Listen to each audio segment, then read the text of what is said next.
Fire, fire, fire.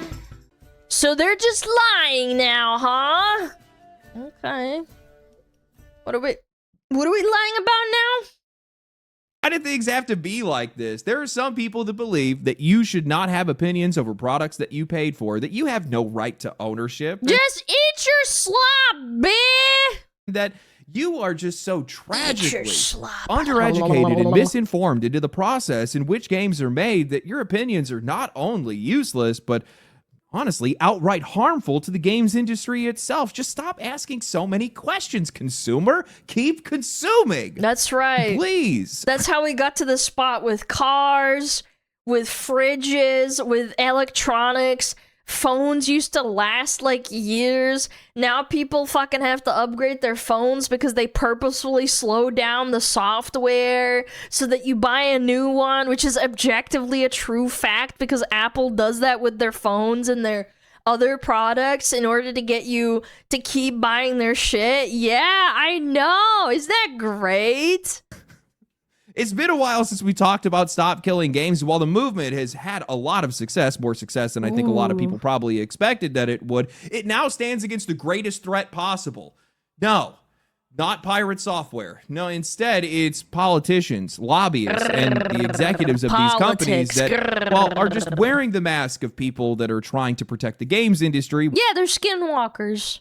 When in reality, they're all just career scum that are really much more interested in trying to protect their corporate interests from its own customers.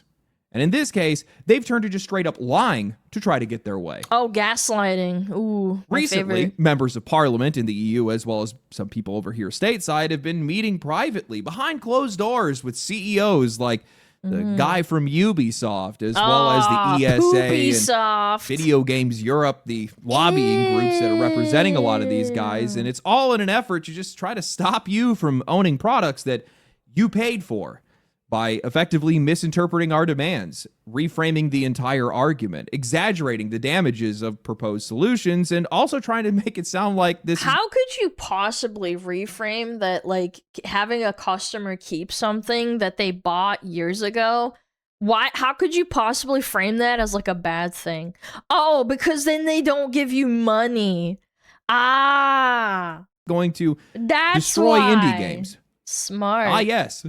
Why don't we massive corporations try to make it look like these customers are trying to pick on the little guy?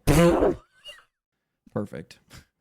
So today what I want to do is I want to talk about who is trying to take your rights away. Everybody. How the games industry is now mounting a defense against its own Gamers are the most oppressed species on the planet. customers, how they've been trying to so twist our oppressed words right in now. every single way they possibly can. And for all the kicking and screaming that these guys have been doing, they stand to gain just as much as we do from winning.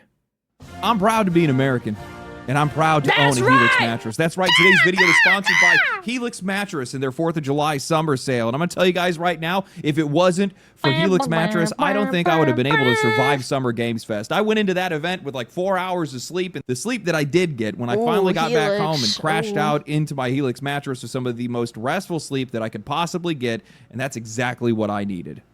Helix makes premium hybrid mattresses for different body types, sleeping positions, and firmness preferences. Their sleep quiz only takes a couple of seconds, and it matches you with the perfect mattress that suits you and your sleep habits. I always had problems tossing and turning. The minute that I got mine, I've been getting the deepest sleep of my life. And mine also arrived with free shipping in the U.S. You also get a 120-night sleep trial with a limited lifetime warranty, so you have plenty of time to figure out whether or not it's right for you.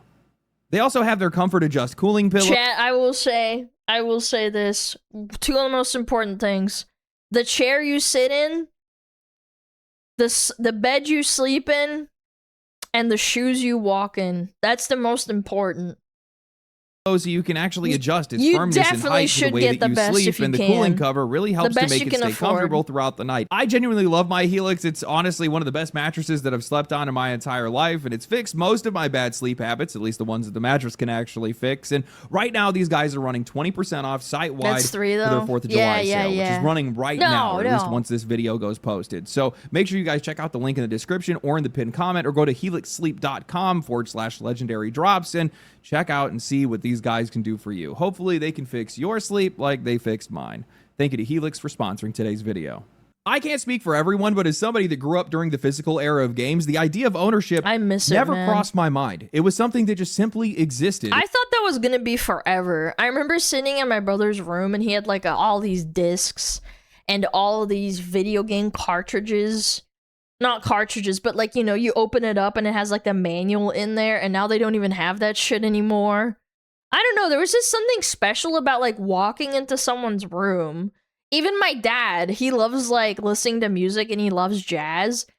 He had like a whole collection, and I actually really liked sorting through them and just like, I don't know, just looking at them, even if I wasn't listening to his stuff. It was never under threat or even in question. Still to this day, I have an entire library of games that remain completely playable. Everything from Super Mario Bros. 3 on the NES and Power Stone on my Dreamcast to Bouncer on the PS2. There is absolutely nothing that is stopping me from playing these games, and nobody is going to be knocking on my door trying to take them away. And honestly, I actually think that the tangibility of a game or a product you own makes you less of a customer, because you feel special when you have something in your hand, like physically. And when you take that away, it becomes easier to part with people's money. Like, you giving money to a corporation becomes much easier because you're not really thinking about it. It's the same with gacha games, to be honest. You don't realize how much you're swiping.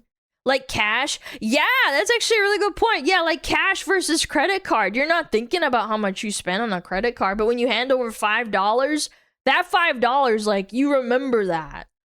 Somewhere or during like the transition from physical to digital media, seemingly overnight and without any real notification or consent, the games industry stripped that ownership away from us. Now, something I haven't seen too many people try to discuss is exactly how or why this happened. So, during the physical era of games, the games were fully contained to a storage device, and the licensing agreements were generally tied to the production and distribution of the game. Publishers could print a set number of copies, they would then sell those copies, and the customers who bought them could continue using them, regardless of whether or not the publisher had renewed those agreements or just stopped printing the game entirely. Today, the architecture of that deal has changed completely. Companies can now sell an effective infinite number of digital copies, nothing stopping them from doing so, which is great for their bottom lines and their costs and their goals. But I wish they would make the people that make up the excuses like, oh, it's so expensive to make a video game. If they reduce the cost of like the plastic, the actual like hiring artists to make the, you know, the key art for the CDs and like the manuals and having to hire someone to type that, right? If you're cutting costs on that, why aren't you putting it back into the fucking game instead of selling me slop?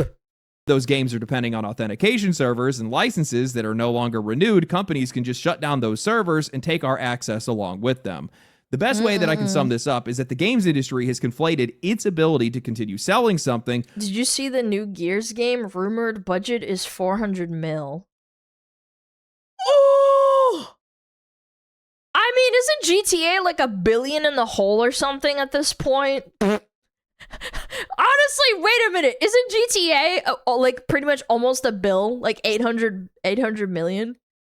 13 years? Yeah, that's true. Yeah, it is over 13 years, but still, that's a lot of money even for 13 years. I think it's more with ads. Yeah, probably. God damn, 400 mil though. Holy fuck.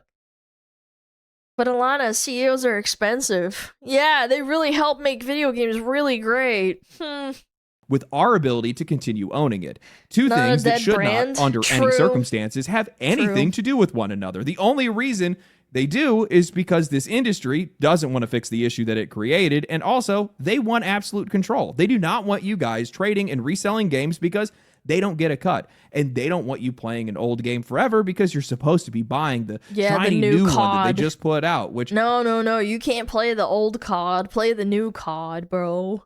Honestly, would have worked out flawlessly for these guys. How many games are lost to time? But it doesn't. And because of that, players around the world organized against it through Stop Killing Games. We've covered this movement many times in the past, so I'm not going to rehash the entire story, but It began with Ross Scott and Accursed Farms. It survived Pirate Software's attempt to stop it, and then it used that controversy to explode onto the world stage. What began as a very niche preservation campaign became one of the most organized and successful movements this hobby has ever seen. I've honestly never been prouder to support something like this, and I'm honestly even more proud of the gaming community as a whole. I think it's really easy for a lot of us just to feel powerless against governments and corporations and just complain online and assume nothing's ever going to change, but I still don't think anything's going to change because lobbying is more powerful than people's complaining. Stop Killing Games is one of those rare moments where players actually came together, organized, and made something happen. We got the petitions in both the UK and EU, and we reached the required signatures. Ross Scott represented consumers in European Parliament. The movement is now crossed into the United States, where California introduced AB 1921 to stop these companies from effectively destroying games that customers had already purchased. That bill has now passed the Assembly, and it's now— I wish they fucking did that before they killed like Black and White and a bunch of other old games that I really liked when I was a kid. There's so many games. I've told this story before, but I really wanted to play Black and White, and I literally had to ask Tammy how to basically pirate it, because you literally can't get it. You can't get it. You can't buy it in the real world. You can't go to a website and buy it. And I asked Tammy how to fucking install it, and there's like 10 million steps because it's not optimized at all. Yeah, like I had to download that shit, like fucking hacker it, you know, fucking fix it up so that it would run, and I played it for a bit, yeah. Now moving closer to becoming law. Things are moving way faster than I think most people probably expected, and apparently it's a lot faster than what the games industry expected, because the organizations that are representing these companies are now moving directly against us. After the European petition reached its goal, Video Games Europe came out— And honestly, I think Destiny 2 players is actually a really good example. Like, all the players that spent all that time and money, Destiny 2 is essentially gonna die.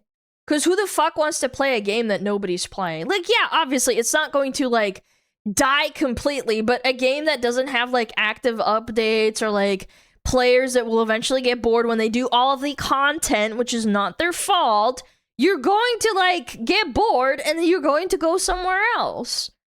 They're completely screwed. That entire player base is completely fucked. In opposition of it, this is a collection of lawyers and lobbyists representing companies including Nintendo, Roblox, Epic Games, Activision, Microsoft, and Ubisoft. They reframed the demand for ownership, exaggerated what it would actually require, and then just kind of dismissed it wholesale. Now, those exact same lobbyists, alongside Ubisoft CEO Yves Guillemot, are privately meeting with European officials as they attempt to stop the movement from going any further. The exact same thing is happening right here in the United States. The Entertainment Software Association, or the ESA, a group that claims to be made up of people that love games, full stop, has sprung into action against California's bill. In reality, it's just another collection of lawyers and lifelong lobbyists. We love video games. Wait! Missy Foxman? This bitch's name is Missy Foxman? She's betraying me! That are representing companies including— Most are women? How many? 1, 2, 3, 4, 5. Actually, majority women. Actual majority women. Lifelong lobbyists that are representing companies including Amazon, EA, Netflix, and Wizards of the Coast, effectively these just fucking Karens, in man. this case. And last week, they submitted a letter trying to shut down the entire thing. In a letter written by the ESA president and CEO, the organization argues that AB 1921 threatens modern online gaming because it fundamentally misunderstands how they're built and maintained. According to the ESA, when the publisher shuts down a server-connected game, the bill would force them to choose between— Oh no, the poor multi-billion-dollar company's gonna have to spend a little bit of money on a game. Oh no! People are so fucking greedy, man. Anything but cutting out a little bit out of the bottom line, man. Yo, Abel, thank you the 5 gifted! Thank you, Abel, doubly Abel! Running it indefinitely, rebuilding it to function without technical support, or providing a full refund to every customer, regardless of how long they owned or played the game. In their words, this legislation is attempting to guarantee that if somebody pays for access to an online game, they can keep that access for as long as they want. How tragic. Oh, no. They argue that this is unrealistic because online games depend on enormous invisible infrastructure of online servers, developers, moderators, patches, and ongoing technical support. Even after most players leave, they then claim that that infrastructure would still need to operate at nearly the same cost. They then start pointing to licensed music, likenesses, and branding, arguing that requiring these games to remain playable for as long as they possibly could go for would force these publishers to renegotiate their licenses forever or remove. I wouldn't have an issue if they don't have record-breaking profit years and they brag to their fucking their shareholders about how awesome it is that they're making so much money. It's not like it's a fucking indie game that's running itself into the ground. Content in a way that changes the creator's original intent. Ew. From there, they argue that keeping old games alive would drain money and resources from creating new ones. I know for a fact Blizzard is thinking about fucking shutting down WoW 1 and then making like a WoW 2. If that uproar of people who would be mauling the fuck out at them for shutting down WoW would be enormous. But I think they would if they could, because it's obviously going to be like a lot of money to maintain it. $1 spent on outdated systems, they say, is $1 not spent building a new one, with those costs ultimately being passed down to customers. They also claim that if every game becomes a permanent obligation, publishers will simply make fewer games, less ambitious games like online games, and compare this proposal to expecting companies to continue to support their first car, smartphone, or operating system forever. The ESA said that this would entirely create a new category of consumer product, conflicting with American copyright law and disproportionately hurting smaller developers, pointing out that nearly 2/3 of American game companies have fewer than 10 employees. Their conclusion is that while AB 1921 might sound like a consumer-friendly... You cannot demand forever from video game developers without hampering their ability to create games. Create new games that provide the kinds of experiences players love. Does anybody here prefer, like, COD 2 or 3 or, like, Modern Warfare 2 over the fucking garbage that they've been releasing in the last, say, 3 to 4 years? I don't know. I don't think there's that many people that really love the new CODs or like the new Battlefields compared to the old ones, for example. Decision demanding forever from developers would harm creators, reduce the number of games being made, and ultimately undermine the industry the bill claims to protect. Oh man, doesn't that just sound absolutely devastating? Don't you just want to shed a tear until you realize almost none of what they just described is what the bill or Stop Killing Games is actually asking for. These snakes immediately try to reframe and obfuscate the issue, making it an entire discussion about live service games, just the same as Pirate Software did. Maybe that's where they're getting their information from. Now this is... I don't think so. I genuinely think Pirate Software was just going... He was being a contrarian. A popular misconception. He got caught in a narcissistic like lie and basically couldn't backpedal on it, because if he backpedaled on it, it would be like an ego destruction, and people like that can't handle it mentally, so he just doubled down. I don't think Pirate Software is some fucking corpo borpo that like fucking works with Blizzard or like fucking Microsoft or something. I think he's just an idiot. And even some supporters will still repeat it. I'm not throwing any shade here, but Bellular has made multiple videos on the topic and still frames this all around live service games. The crew may have launched this campaign, but today, every single game, live service or not, can still fall under this exact same issue. Physical games aren't even physical anymore. Many of these require additional downloads, and if the servers that are supporting those downloads disappear, well, then the disc just becomes effectively useless. The same can be said for a lot of these digital games. The original Alan Wake was delisted because of music licenses. Spec Ops The Line disappeared because of expired partnership licenses. There is a long list of games that have been affected already by this exact same problem. This is not about live service games. This is about anything and everything we buy being held hostage behind a 20,000 word end user license agreement where publishers expressly claim that they can revoke our access whenever they want for any reason they want or no reason at all, and that we may even be legally required to destroy property that we paid for. These weapons-grade plutonium-enriched morons trying to use the comparison that manufacturers no longer support their first car, smartphone, or operating system when that is quite literally the exact contradiction we are trying to point out. We can still use... With how Microsoft treats its old operating systems and basically doesn't really let anybody use their old operating systems because they keep selling you, like, over-bloated, fucking AI-infested fucking co-pilot crap because they want to keep you moving on to the next thing. All these Microsoft games, and unfortunately that includes Xbox, Blizzard, a bunch of other fucking acquired studios, big giants, they just want you to keep fucking consuming their slop, man. And own those products after official support ends. It becomes our responsibility to maintain them. But the manufacturer's not showing up at our door, kicking it down and trying to take that stuff away simply because they no longer sell or support that stuff.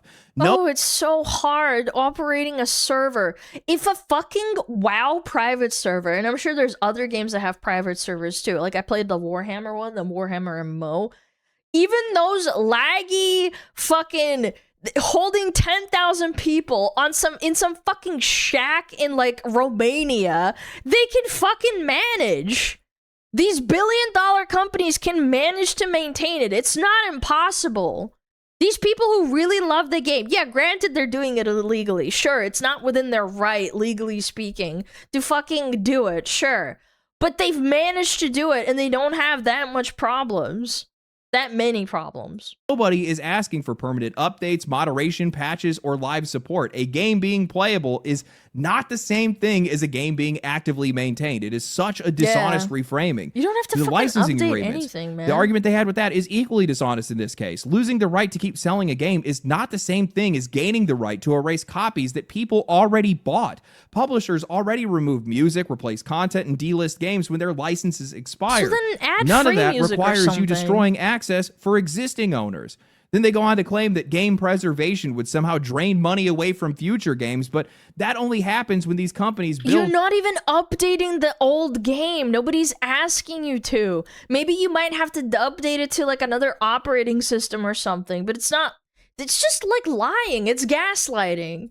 No end-of-life plan and wait until the server shut down to deal with it. If preservation is considered during development, it becomes a part of their architecture, a part of their plan without having to be this emergency rebuild years later. Keep in mind that the proposed consumer protections have no expectations of games made in the past, and instead, it's all just for games made in the future. And copyright has nothing to do with this. Owning a copy of a game does not mean you Do you think that big car manufacturers get annoyed when people buy like an older car and they don't get sucked into like the system of like subscriptions, how all the computers are built in and they have to be like maintained? But if you buy like a older car, maybe like pre-2010, I would say like 2010 is like when it kind of started.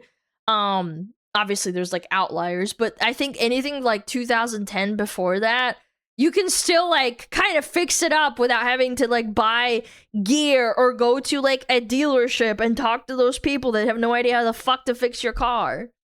They had this in the US in 60s with cars. People were buying new car release every release basically. Yeah, but that's because people had a lot more money too. Yeah.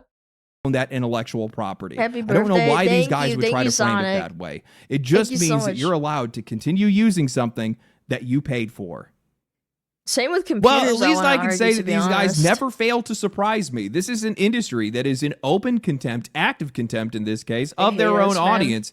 And they believe that their ability to make money off of something needs to be directly tied to our ability to own something, which makes absolutely no sense. And I'm hoping that lawmakers also see it from that perspective, because these guys are trying to do everything they possibly can to say and just wiggle their way out of this situation because they just don't have an answer to this argument. That's really all this is. These guys are so stupid, so unbelievably stupid.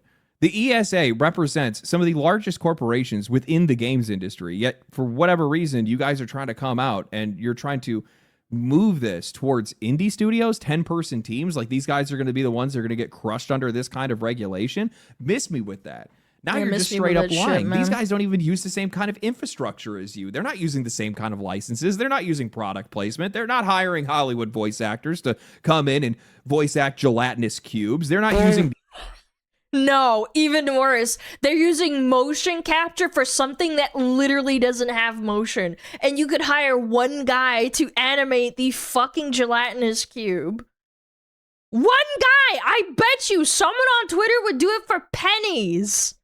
Not that they deserve it, I'm just saying, like, they would do it. music Yeah, licenses. the fucking I cube guess unless you're mocap. God, Annapurna miss me with in that some shit. cases, but it just doesn't make any sense. And for the Ew. fact that these guys would come through and try to steal that valor and try to use their name to be able to shift the focus of this just makes them that much more disgusting, because these guys likely want their games to be playable forever. Talk to most indie devs.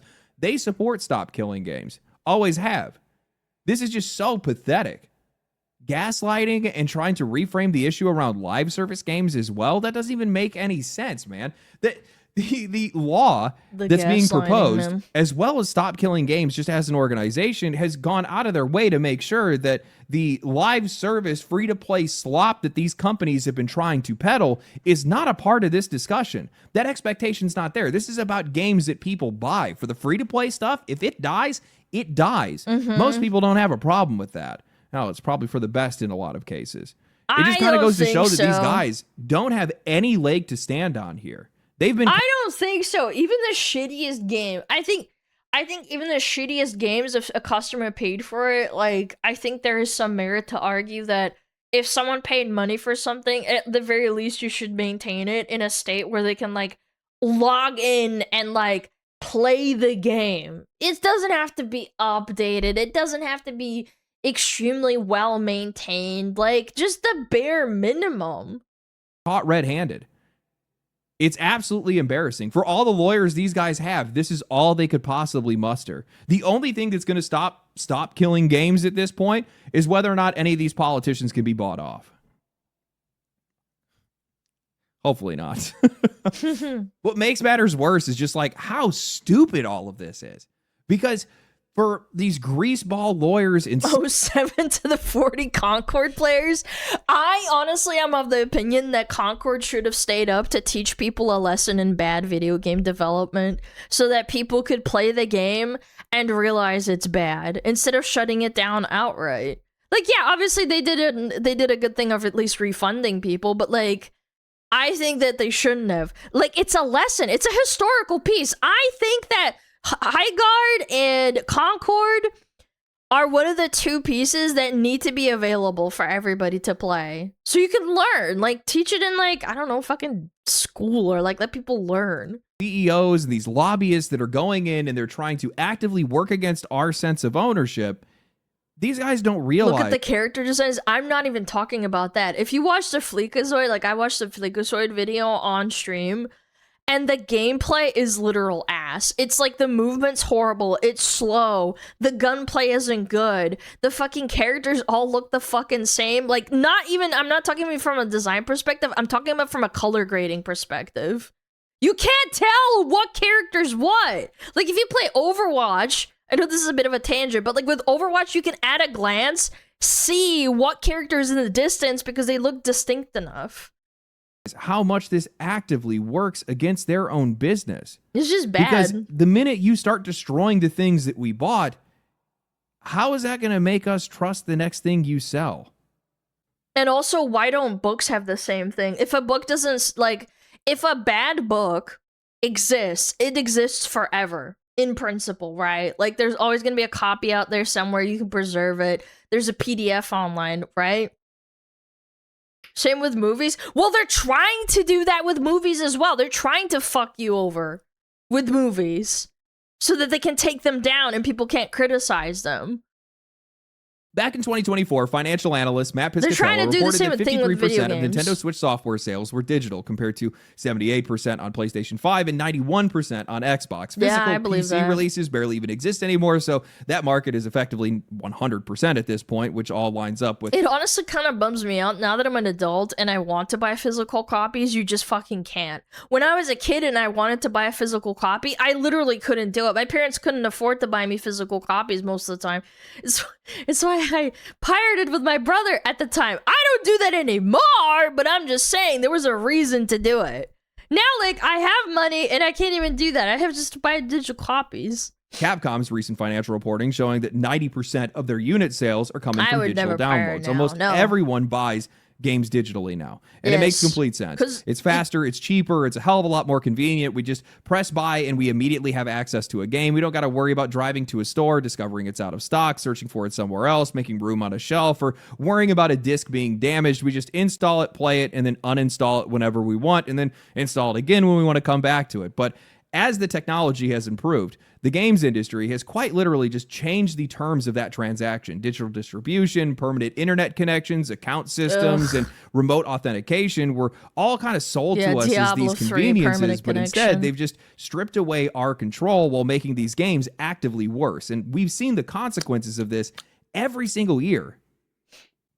Sony completely destroyed the momentum of Helldivers 2 by trying to force PlayStation account logins, revoking access through roughly 180 countries. It damaged the game's reputation, completely destroyed its sales momentum, and then that was all because Sony wanted players inside of their account ecosystem under the guise of better service and moderation. Then there's anti-piracy systems that are forcing single-player games online for absolutely no reason, blocking legitimate customers from even playing some of these games. Third-party software like Denuvo that is actively damaging performance with constant DLC checks in games like Monster Hunter Wilds, or CPU bottlenecks in games like Dragon's Dogma 2, which contributed to those games being nearly unplayable for a lot of players. All of these systems are existing to protect these publishers, control their intellectual property, or extract more value from players. They're collecting our data to advertise products to us later, inflating their account numbers for their shareholders, or they're just sharing our information with their other business partners. Whatever the justification they use, it's always the same result. More barriers between the players and the games that they're paying for, and those barriers are burning through a lot of trust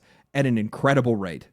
But I always wonder what kind of people cheat on a fucking Monster Hunter game. That's so fucking dumb. Every time a game launches with anti-piracy software and terrible performance, I become a lot more hesitant to buy their next game that's using those tools. Every time a company gets caught selling personal data or suffering a massive breach, like, I don't know, Sony or PlayStation in this matter, yeah, Sony, the pinnacle of fucking security that gets their credit cards and addresses leaked like at least once every couple of years. Yeah, I really trust Sony, you guys. PlayStation in this matter, I become less willing to create another third-party account, or I'm a lot more likely just to avoid that game entirely. Removing our sense of ownership pulls out the very last leg that this entire marketplace has left to stand on. Confidence that the thing that we pay for will remain ours. The digital marketplace only works when customers are treating these purchases like ownership. Most of us have accepted digital downloads because, well, they promised convenient access whenever we wanted it. Many people probably would have never even accepted that deal if they had understood that that access would disappear whenever the publisher just kind of decided it's just no longer profitable for them anymore. Games have been increasingly designed to just have this built-in death state where there's just so many expiration dates on so many of these games. No, they would never pull the plug on your car randomly so that you have to buy a new car. Corpos would never install something like that. Just randomly shutting it off. Oh, you gotta buy a new car, buddy. Anymore, even when there's no technical reason for any part of these games to even disappear. We condemn planned obsolescence in physical products because, well, deliberately disposable goods harm consumers. Digital products have largely escaped that conversation because, well, their destruction is not leaving any physical landfill, but the financial and cultural loss is still very much... The corpos that say that they really love caring about the environment, also selling you your 15th new iPhone that has, like, the tiniest little difference from the last iPhone that came out, like, a year ago. Real. Yeah, they really care about the environment. If the game I pay for disappears, I lose the product and the money that I spent. The publisher loses nothing. Tell me exactly how is that fair? These guys have created a transaction where only one side is assuming all of the risk, and then they're expecting that customer to trust them when they go to show up for their next purchase. We've been watching as these live service games have been going from remaining playable after active support has ended to dying within weeks and sometimes even days of their launch. Now, there's definitely a lot to say about games like Highguard and Concord. We've definitely had a lot of fun watching those games crash and burn, but they're establishing a precedent for just how temporary these games are starting to become. That doesn't necessarily apply the exact same way to single-player games, but by stripping away our ownership for the games that we pay for, this is the first step towards treating them no differently. At some point, and if a game gets deleted, then you can't, like, truly criticize it. You're just watching people play it and stuff. Players are going to Jack, start sing to the question raid, whether they should even be it. buying anything at all, especially at the prices that these Thank companies are you. charging for. And honestly, it's not even the right language to use because they're changing that language right now. We're not even buying these games. We're just renting them under end-user license agreements and say that they can revoke our access for no reason at all. I mean, how am I supposed to feel comfortable spending $40 to $70 on a game when I have no guarantee that that access will remain? Especially...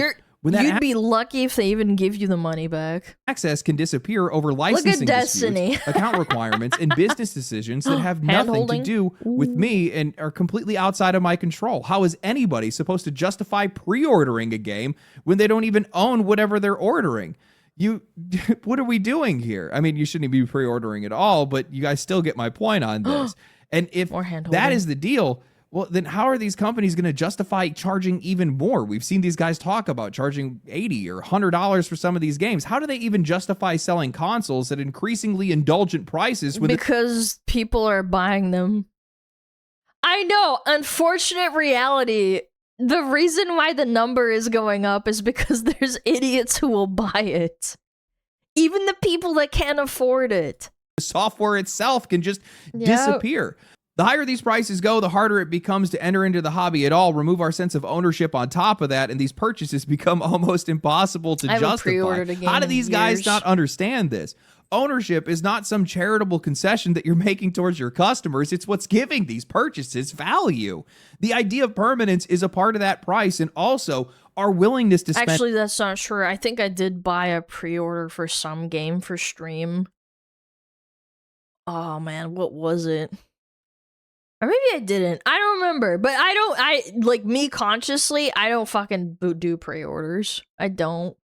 Money on something. People are willing to spend hundreds of dollars on hardware and build libraries containing thousands of dollars. Oh, it was Diablo 4. Yeah, because I really wanted to play it on stream. Dollars of software because they believe that those games are still going to be there tomorrow. That confidence is a part of the foundation of the entire digital marketplace. The moment that you remove it, well, every single game is going to become a risk. And the higher the game's price, the greater that risk is going to become. A $70 purchase is already a really difficult choice for a lot of people to make. Add expansions, deluxe editions, microtransactions, season passes, and now you guys are asking people to invest hundreds of dollars into something. Buy the pre-order so you can support the game devs. Buy the battle pass so you can support the maintenance of the video game. Okay. You refuse to guarantee will even survive. That doesn't encourage trust, it doesn't encourage spending, and it's just teaching people to wait or just avoid these games entirely. I mean, do these guys have any idea how much a position like this is going to bring about not only a loss in sales, but also a massive return to piracy? I mean, my first thought would probably be that an unofficial copy might actually be a little bit more permanent than one I could pay for at this point. As Gabe Newell had said, piracy is a service issue. Well, this is like the biggest service issue imaginable. These guys just need to change their perspective. By retaining ownership and permanence, your old games can continue creating value long after their initial release. I mean, look at Destiny 2 right now. What if those guys just decided, you know what, we're just shutting down the servers, we're done supporting this game? They would go play Marathon, guys. I'm sure you guys are going to transfer over to that game. Missed out on being the top-selling game on Steam for the past 2 weeks with some of the best player numbers we've seen in years and a ton of people coming back and playing the game. There's a ton of money these guys would have missed out on. These games have a lot more value than I think these guys give them credit for. They introduce players to new franchises. They help maintain their communities. They're driving interest in their sequels. These companies are constantly digging through their old catalogs for the next remake, yet here they are fighting for the right to destroy those same catalogs whenever maintaining them becomes inconvenient. Stop killing games is not asking these companies to abandon. They're holding them accountable, and they're avoiding it.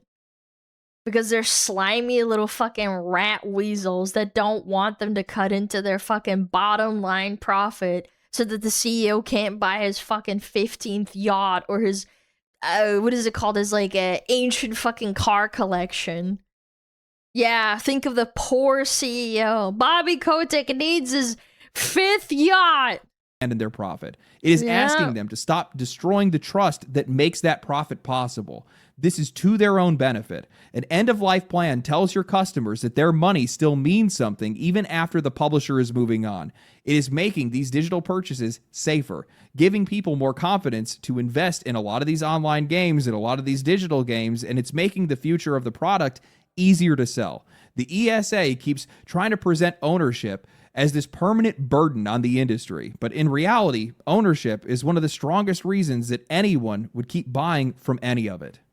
I mean, these guys know this better than anybody else. That's the whole reason that Sony had ended up beating Xbox back with the PlayStation 3 and Xbox One era. It's because Xbox came out and wanted to treat games like they were a one-punch ticket, and the minute it was on your console, that's it.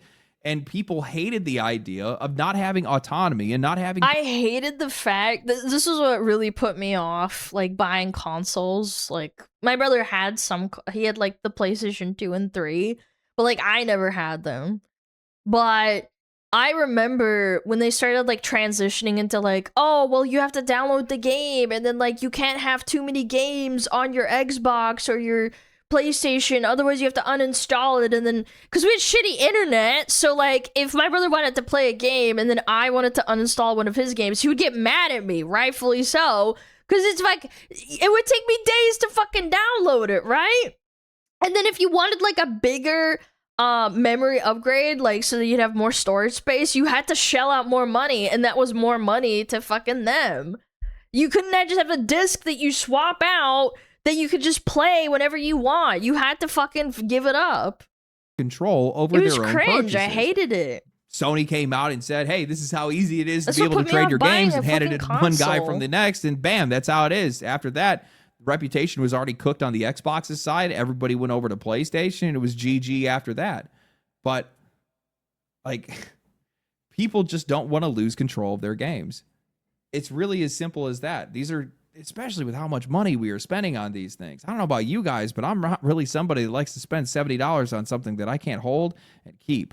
If I can't hold it, that's one thing, but if I can't keep it, that's an entirely different story. Yo, Dragon, thank you. It's so much money that these guys are going to be losing out on if they keep trying to push on this. I'm immediately thinking of CD Projekt Red right now and how these guys are about to put out DLC for The Witcher 3, and that wouldn't happen if we didn't have some sense of ownership. If people weren't able... I wouldn't give CD Projekt that much credit. I think that the DLC is going to lead into The Witcher 4, and that's why they're doing it. I don't think it's like out of the goodness of their heart. I do think they're still a fucking huge corpo. They have billions of dollars, government-backed dollars in their pockets, right? They're not a cute little indie company anymore. Like, let's not get it twisted. I'll still have my skepticism. I don't like a lot of stuff that they do, but I do like The Witcher. And people do like to glaze Cyberpunk a lot after the fact that when it was fixed, but I'm not like sold on it. I still think they're corpo. Able to hold on to these games. If these guys just a corpo can still do decent things half the time. Walked away whenever they wanted to. And these guys are going to be making so much money from this. Everybody that owns that game, which is a lot of people, it's like tens of millions of players, everybody's going to be buying that DLC. Everybody's going to be playing it. Why wouldn't you? It's one of the greatest games of all time. These guys need to stop treating the past like it's something they need to run away from, and they instead need to value it. Well, I also think that there's like a cost versus benefit of, do we want to milk Witcher 3, which is like a 10-year-old fucking game at this point, right? Do we want to milk that game, or rather get more people in with goodwill to get them into Witcher 4? All the good developers left. Yeah, I think after Cyberpunk, there was a massive exodus of people. So, I'm skeptical. I would like to think Witcher 4 is going to be good, but we'll see. Because we do. Because we spent money on it. So, you should value it too. Yeah. You wouldn't be where you are today if it wasn't for the support that we showed you before. Stop Killing Games is effectively saving the industry from itself right now. This is more like an intervention than it is to anything else. they should be trying to support something like this. They should maybe take the time to stop and think, hey, wait a minute, maybe ownership isn't the problem. Maybe the problem is the fact that we have an over-reliance on licenses and third-party companies that are doing things and making things that we otherwise should be doing in-house, like indie games, which is why those indie games can remain permanent because they don't have to work around any of that stuff. They also save a lot of money and end up being a lot... And they don't have shareholders that fucking pressure them to do things that they don't want to do. More creative, and you kind of get the point. Right? Yeah. It just kind of goes to show how gross... I saw an interview. This is an old fucking interview of the guy that was one of the main people that made World of Warcraft. Not like TBC, not anything past that. He was the game designer, and he basically made an analogy that one day these fucking corpo suits walked into Blizzard's studio, and this was like when, right as World of Warcraft was popping the fuck off, right before TBC, and he felt like an actual shift in the air because these people didn't give a fuck about the game. They wanted to change it. They wanted to implement all these things. And obviously at a certain point, people retire and then there's less power for people to like fight against them. And that's when the first fucking in-game shop fucking Sparkle Pony came in and right towards the end of Wrath of the Lich King. And that's when things fell off. Because all the all the old geezers that fucking made the game great, that were like, I'm retiring, I'm tired, like, you know, I made my bag. Like, you can't fucking work forever. Obviously, you're not a robot. But, like, that was kind of, like, how my attitude kind of shifted about corpos when someone truly experienced what happens to, like, a smaller company at the time turning into a bigger one. And you can see it with food, too. How many of you guys used to buy, like, Dave's Bread? Like, that's a famous American company that made good fucking bread. And you notice the quality fell off after they got acquired by Wonder Bread. This is an example I use all the time because I experienced it. There are plenty of good companies that used to exist with food, and then they just fell off because the people are like, okay, I made my bag, I'm gonna retire, okay, whatever. Yeah, Panera's a good one. Starbucks used to be a kind of a small fucking company too, and then they got acquired as well. Things have gotten. And also just like how pathetic of a position the games industry is in right now, because these guys are just so desperate for Same for any fast food, yeah. idea Tim of Hortons, I've control heard as they're that too. spiraling right now, that this is the one thing that they're chasing. I'm sorry, man, but looking around the games industry at the moment, looking at how much money you guys have lost, looking at how far you've gotten away from your customer, I think this is the last place you should be trying to draw battle lines. Instead, I'd probably be worrying about... I saw an Instagram reel that was relevant towards companies that were bought out.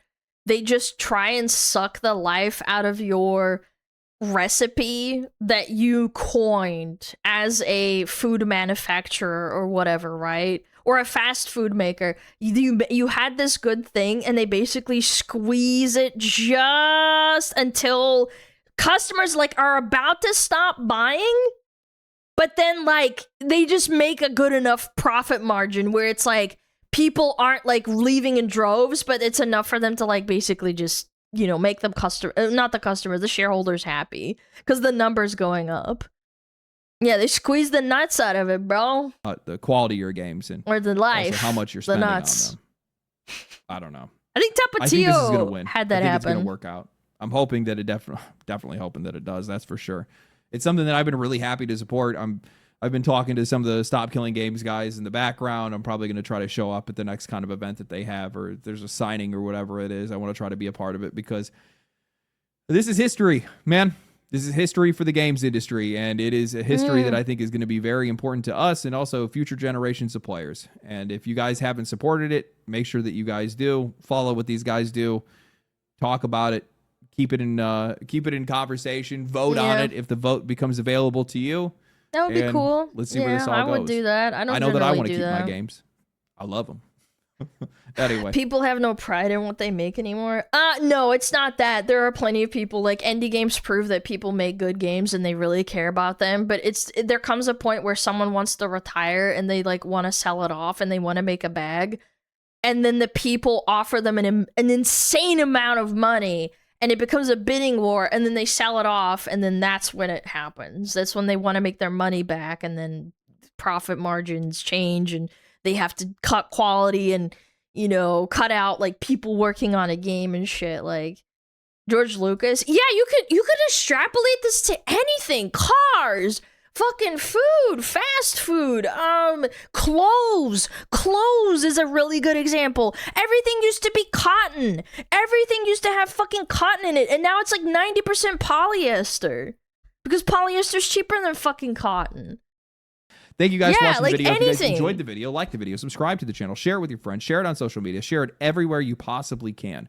Post it on walls, make like posters for like street lamps and stuff like that. Right, my YouTube channel on like family, bathroom stalls and stuff. family. Don't actually vandalize. Please don't do that. Actually, Vulture Don't say capitalism. that, Yeah. culture. Thank you guys for watching. I'll catch you guys in the next one. Follow me on Twitch. Follow me on Twitter. Stay cool. Stay righteous. Stay safe. That's not why, you dingus.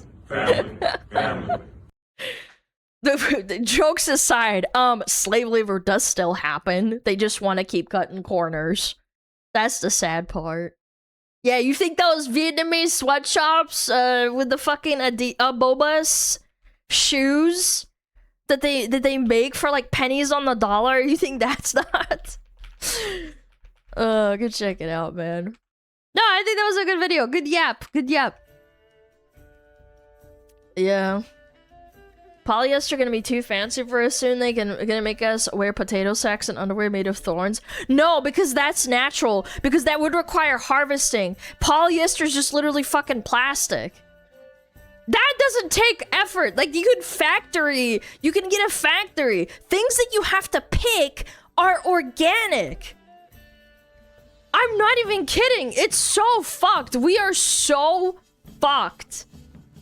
As customers, as consumers. I would rather wear a potato sack, because at least it's not fucking plastic, right? Oh, yeah.